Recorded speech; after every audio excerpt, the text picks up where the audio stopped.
Here's an example of what I'm looking for, what I expect from your projects that we're doing in class. The first box tells me to do the x factor, so I've already started. 4 times negative 5.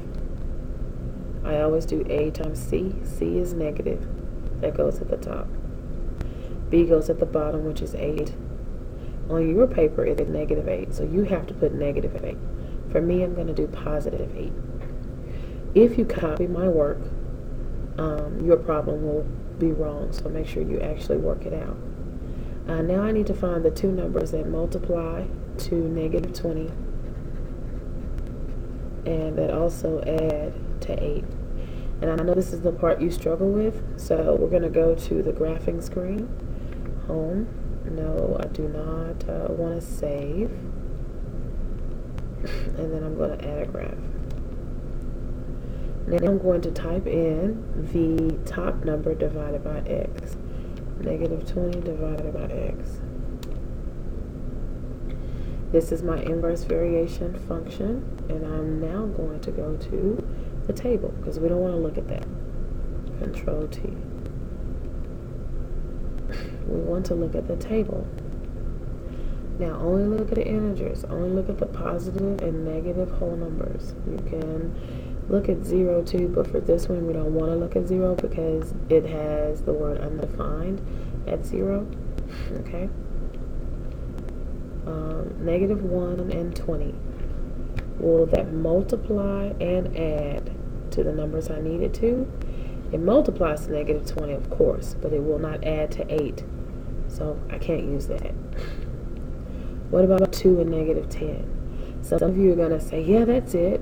Well, I'm not sure, so let me check. Control Doc, add a calculator. And negative 10 plus, 2 is negative 8. I need a positive 8.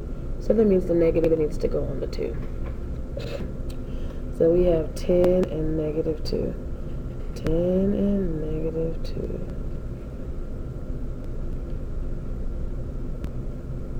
Okay, so now let's go to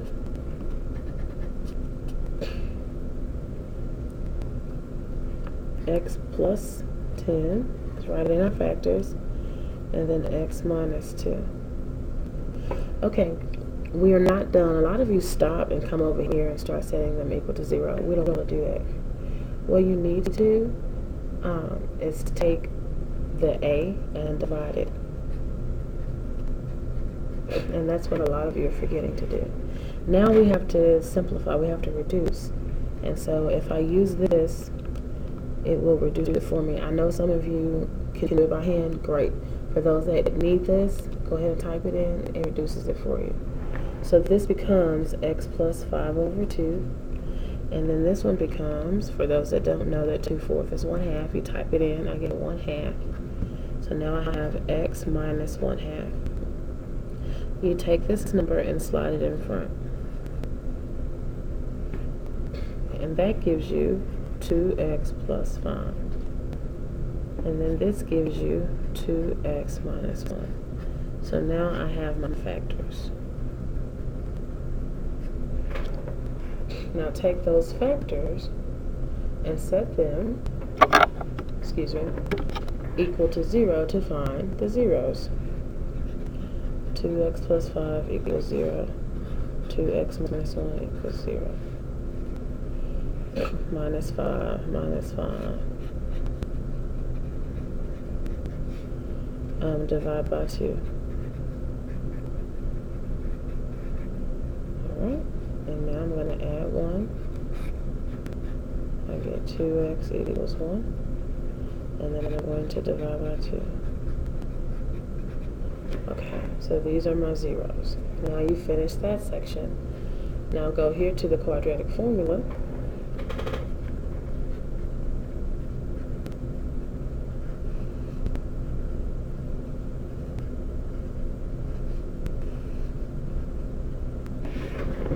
Okay, and so now we're going to put in negative, bring it down because it's in the formula. B is positive 8 for me. For you, you have to write parentheses negative 8. For me, I can just write 8 with no parentheses because 8 is not negative. Plus or minus the square root of 8 squared. I don't need parentheses because it's not negative. For you need parentheses around that. Times 4, because that's A. Be careful here. 5 is not the value of C, excuse me. The value of C is negative 5.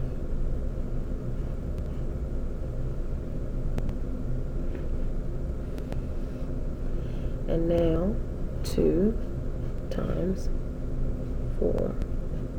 That's A. And I put it in parentheses, and it's not negative, so let me take the parentheses away and be consistent and put a multiplication sign. Okay. Now let's finish. Normally you would stop and go to the calculator, for those that couldn't do it by hand, and do control divide, negative 8 plus the square root of 8 squared minus 4 times negative 5 all over 2 times 4, and get 1/2 and go up, bring him down, change it to a minus, and get negative 5/2. So we know this is correct. Now what we need to do, and how do we know that? Let me back up.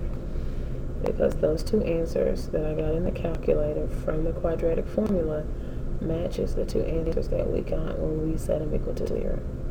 So now what we need to do is go ahead and prove that this really is 1/2 and negative 5 over 2. So x equals negative 8 plus or minus. And do I expect you to do this? Yes. 64. Now we need to do all of that. So negative 4 times negative 5. For those that can't do this in your head, I don't want you to be afraid to use the calculator if you need it. And that's going to be 80. Now how do I write that? Plus 80 because it's positive. So don't write 80 and then bring down the minus. No. Treat this as negative 4 times negative 5. Okay? Divided by 8. And I'm just kind of showing you how to piece this together using the calculator and writing it out. Negative 8 plus or minus. Now we need to add what's in the radical. 64 plus 80. And we get 144. And then we divide it by 8. Okay.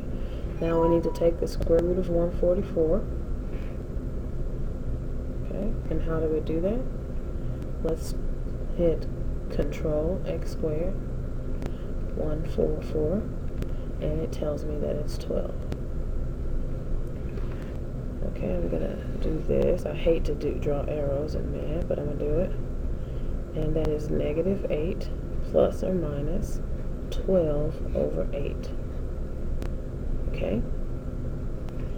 This means negative 8 plus 12 over 8 and negative 8 minus 12 over 8. That gives us, for those that can't do this, you can type it all here. Negative 8, let's do control divide, negative 8 plus 12 divided by 8, and it gives you 1/2, then negative 8 minus 12, control divide, negative 8 minus 12, and then negative 5/2. So you can type them in just like that and get your two numbers, which is what we wanted. I would honestly rather see you do this because it shows more work. Okay?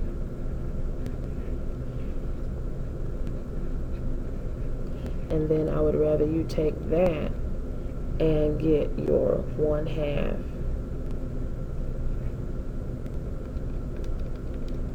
and your negative 5 over 2. So this is x, x, x.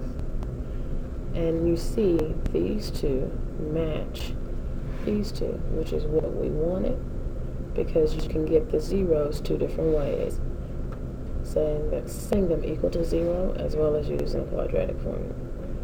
Now we get to graph. And no, I do not want you to sketch it on this blank spot here. You must use graph paper, which you have provided for you in class. We will cut this out and put it here in this spot. Okay, so my roots are -5/2 and 1/2, okay? We need the decimal so we can put it on the graph. Some of you are going to just say half is in the middle and this is 1, okay? So some of you are going to say, I don't know what the decimal is. Type 1 divided by 2 decimal. There it is. Or control divide 1/2 decimal 1/2. So now let's go to 0.5, which would be here. Now let's go to -5/2. -5 divided by 2 decimal, or control divide -5/2. Either one to the right answer. Oh, I forgot the decimal. -2.5. So -1, -2.5. Alright. So now let's go ahead and find the vertex. Oh, the y-intercept, the y-intercept, the y-intercept. The y-intercept is always going to be the value of c. And there it is right there. C is -5, not just 5, but -5. So 1, 2, 3, 4, 5. So now we have the y-intercept. Now we need the vertex, and you need to show proof of this somewhere. So I'm going to show my work. Since I need to know how much room I'm going to use for my graph, I'm going to go ahead and cut this out, because this is what you have to do in class. I have my scissors.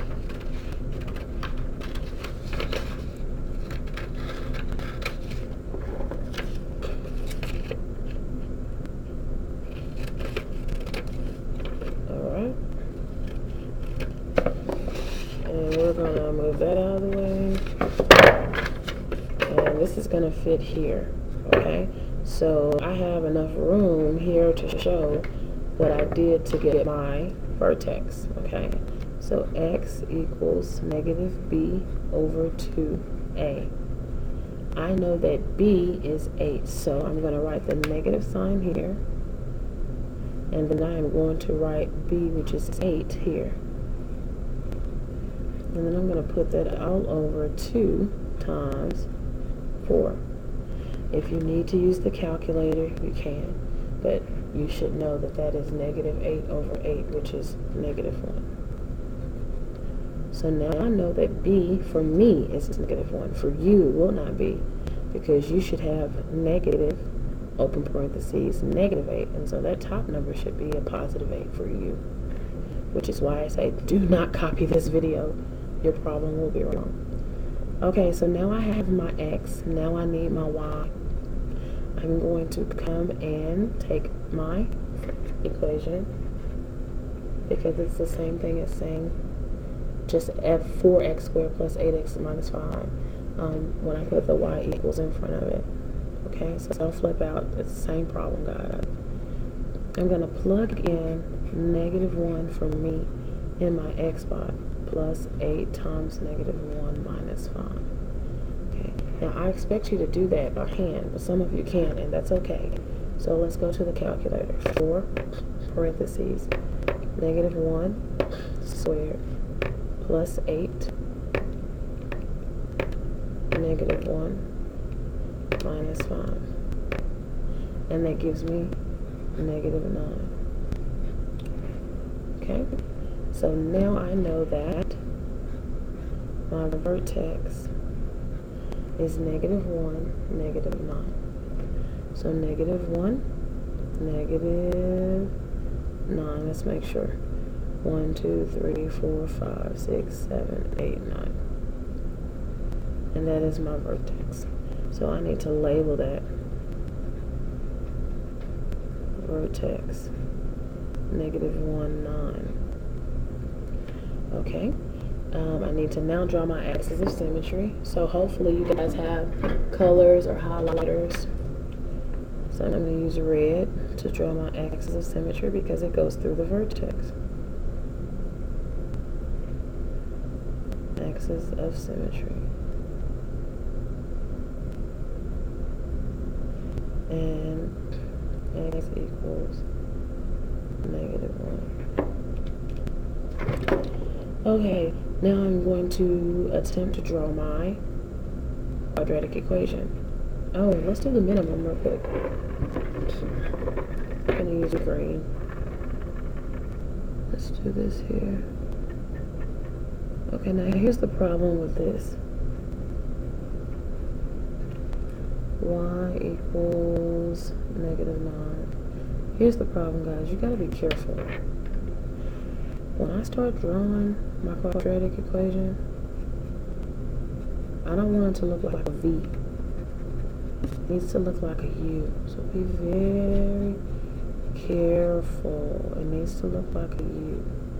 Now, I want you to notice something. Doesn't it look like I'm missing a point? Doesn't it look like I'm missing a point? Yeah. What point goes here? Yeah. This is 1 apart. And since this is the line of symmetry, you need to go straight down the middle. However far apart my point is from the axis of symmetry on the right, that's how far apart it needs to be on the left. So 1 apart, 1 apart. And there we go.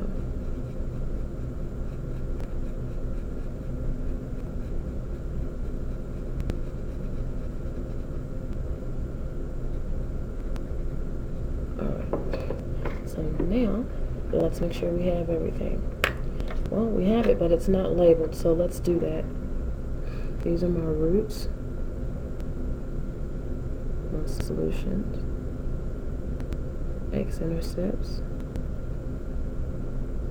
my zeros.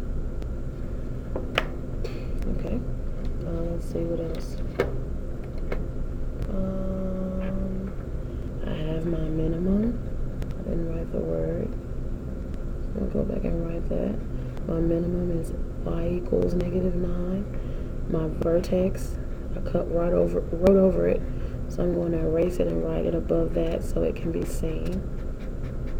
Okay. And I think I have everything that I wanted.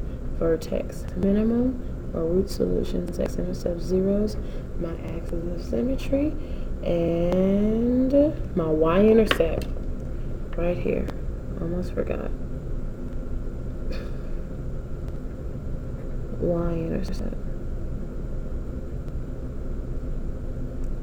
And the y-intercept is 0, -5. And that's because we know that c equals -5. Okay, so I'm finished. That's my graph. And I will take that down, glue that down, because that's what you're going to do. I'm going to write over here vertex. Here's some extra pointers. This is always the axis of symmetry. Yes, I expect you to do all of this. And I did that in red. I did this one in green. This is always my min or my max. So I'm going to put min for this one, but it would be max if it was pointing down. The graph was pointing down. That's the end of this video. On the next video, I'll show you another problem that you can use the calculator on.